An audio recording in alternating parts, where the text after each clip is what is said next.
Por la zona del puerto de Rosario, entre otras cosas, salen los cereales producidos en nuestro país para la exportación.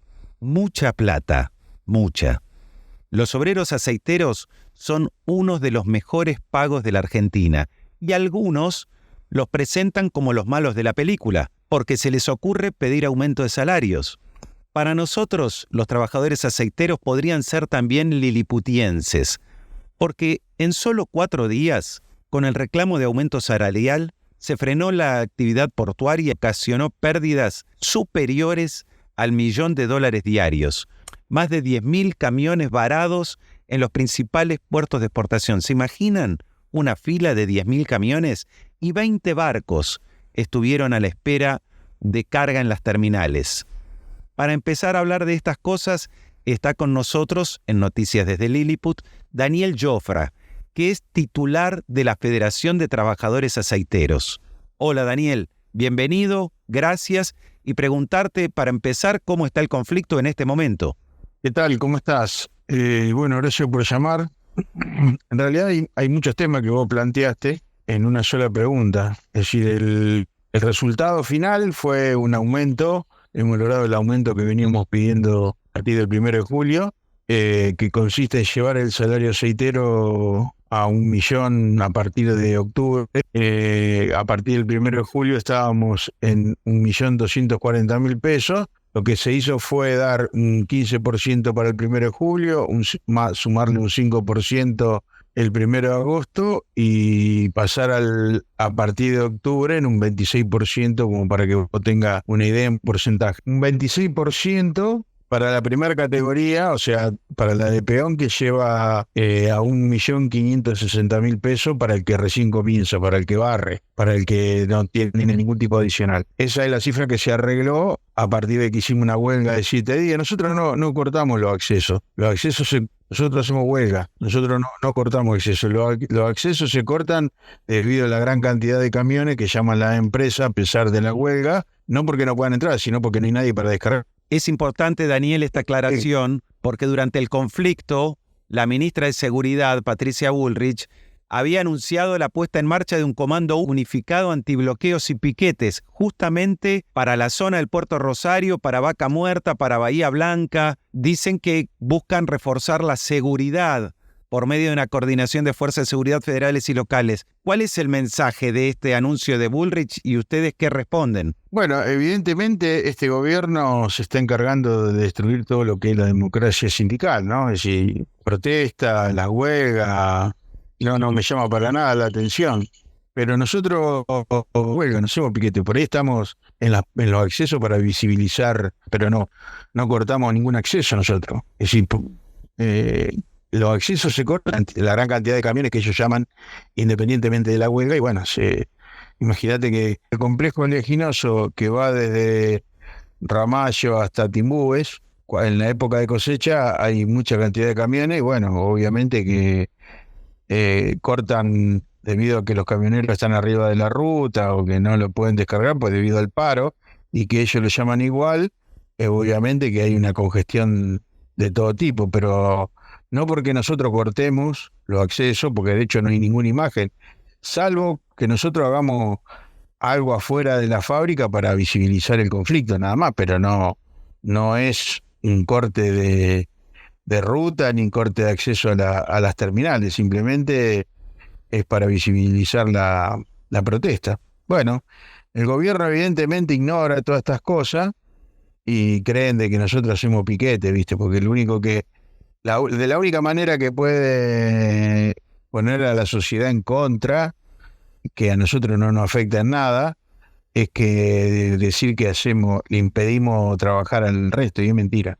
Nosotros hacemos huelga de los trabajadores y trabajadoras aceiteros. Siendo un poco de historia, hoy los aceiteros son uno de los salarios mejores de todo el país, y pareciera, en esto que decís vos, del discurso oficial, a veces no solo del gobierno, que esto está mal. Pero me acordaba hace unos días que a finales de la década del 60, en el siglo pasado, ¿no? Estamos hablando de una historia ya parece viejísima. El conflicto de Córdoba, que después derivó en el Cordobazo, también estuvo encabezado por los trabajadores mejor pagos del país de en ese entonces, que eran los mecánicos cordobeses. ¿Cómo ves la situación de los trabajadores y de la dirigencia sindical en relación a los planes que están en marcha? Bueno, obviamente que la situación es totalmente diferente, ¿no? Es decir, los dirigentes de aquel momento, los trabajadores y trabajadoras de aquel momento concientizados, con una conciencia de clase única en la historia de nuestro país con respecto a la pelea salarial, a las peleas de reivindicaciones, no es la misma que hoy tenemos, está claro. Si tenemos hoy una CGT totalmente pasiva ante los embates de este gobierno que no cesan, y en ese momento la mayoría de los gremios, incluso la CGT, enfrentaba a los gobiernos de turno, ¿no? Con la política que tenían.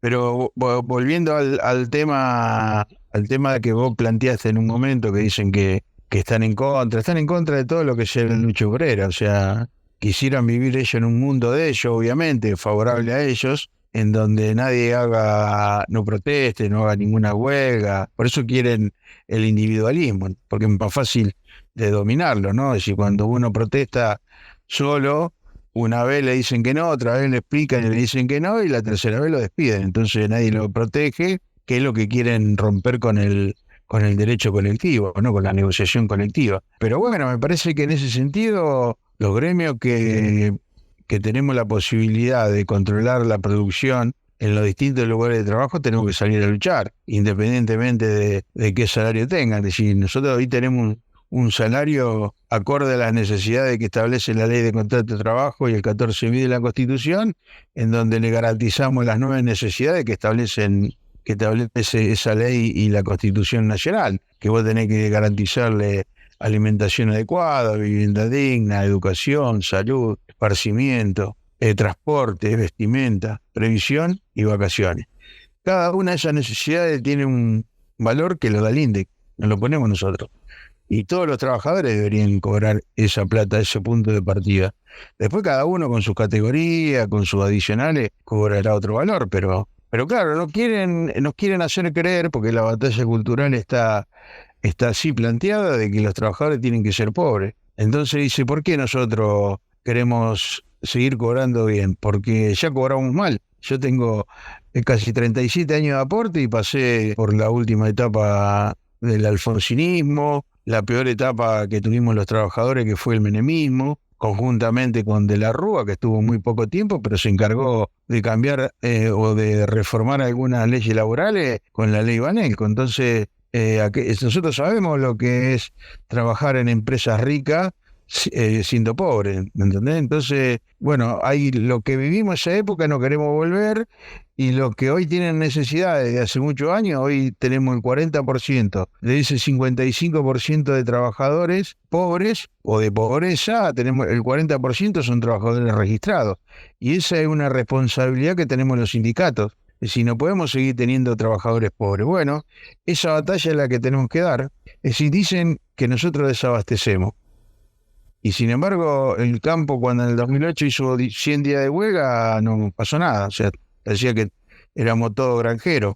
Claro. Y sin embargo, era uno de los sectores que más rentabilidad ha tenido, ¿no? Porque yo me acuerdo de haber participado en algunas protestas de la Federación Agraria a los finales de los 90, cuando se había creado el Comité de Mujeres en Lucha, donde lo remataban los campos. Y sin embargo, en el 2008, toda esa situación ya se había remontado, y sin embargo ellos hicieron una huelga de 100 días, en donde incluso había tamberos que tiraban la leche de la cuneta, porque no les convenía venderla, cuando había un montón de chicos pobres que tenían necesidad de tomar esa leche. Bueno, pero esa es una batalla, yo no me quejo de eso, yo trato de que los trabajadores y trabajadoras se concienticen y que defiendan a su clase, que no compren ese discurso barato que tanto mal le ha hecho a los trabajadores de nuestro país. Si los salarios generarían inflación, hoy tendríamos que tener una inflación de menos 10%, porque hay 55% de pobres. Claro, en eso te quería decir una preocupación que a veces aparece, como desde los trabajadores sindicalizados, organizados, incluso desde algunas estructuras políticas que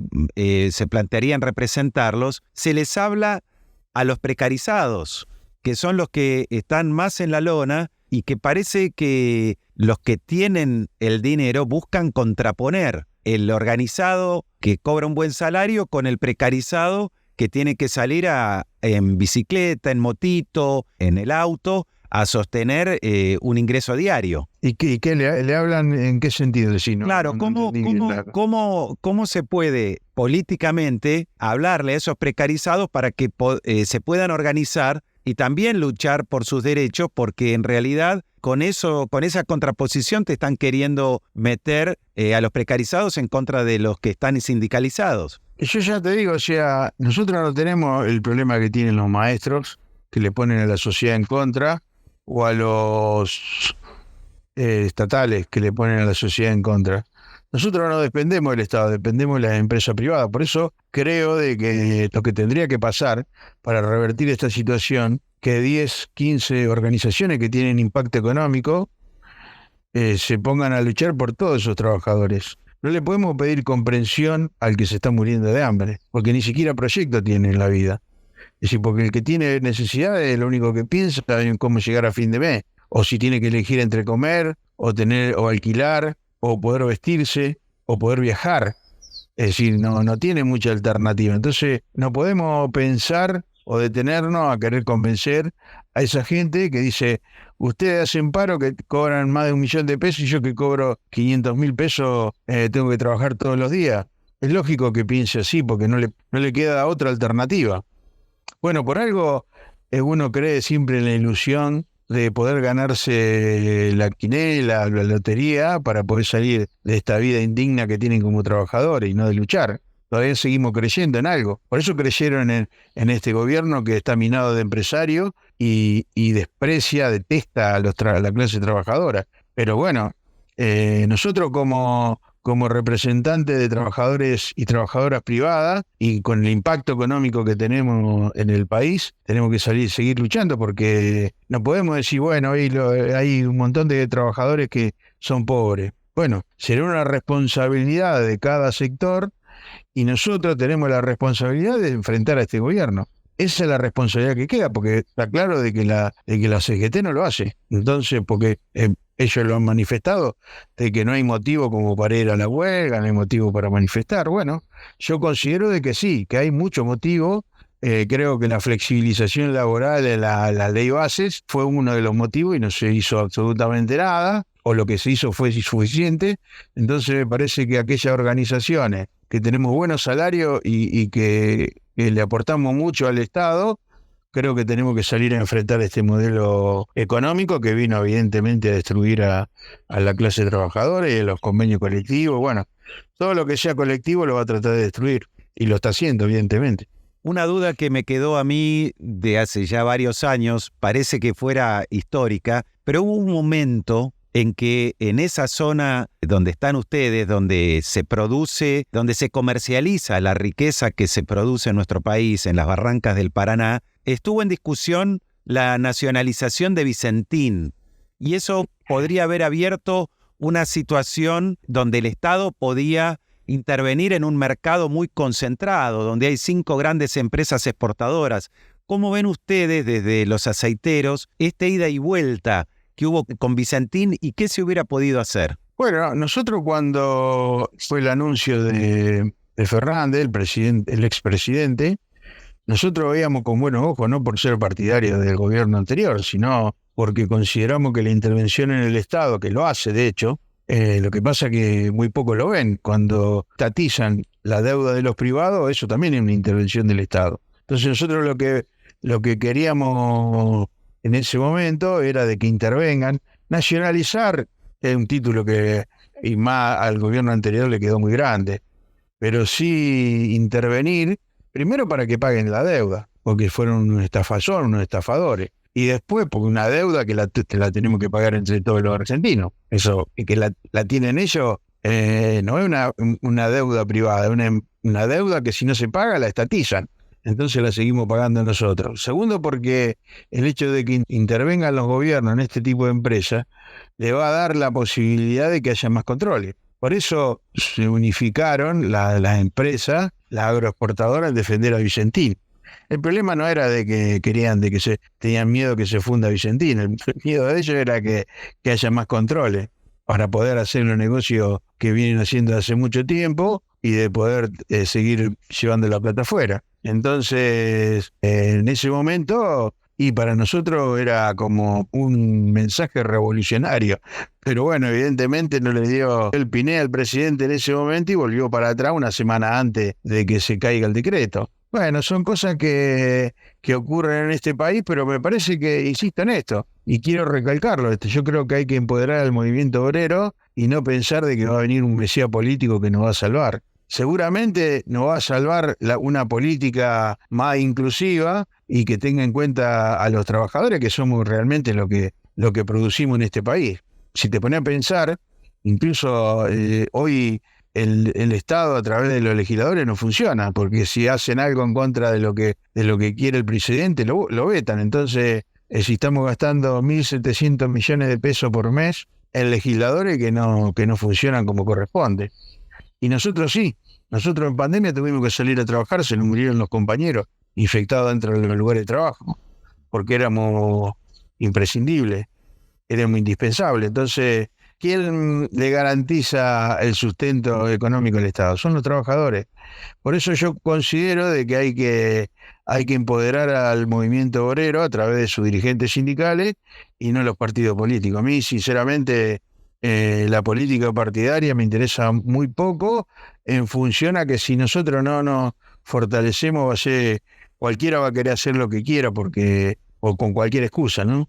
Daniel Jofra, te quiero agradecer este encuentro aquí en Noticias desde Lilliput y quedan abiertas las puertas para volvernos a encontrar en cualquier momento.